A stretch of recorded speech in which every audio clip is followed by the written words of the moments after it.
તેવું બધું વાવી શકીએ છીએ.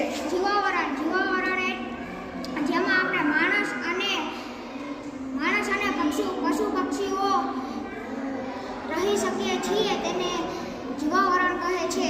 વાતાવરણ એટલે પક્ષી, વિમાન, હેલિકોપ્ટર, વાદળા અને ઓક્સિજન હોય તેને વાતાવરણ કહે છે.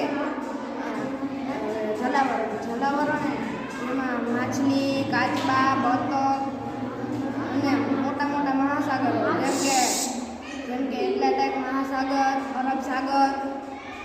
અરબ સાગર, હિન્દ મહાસાગર જેવા મોટા મહાસાગરો હોય છે.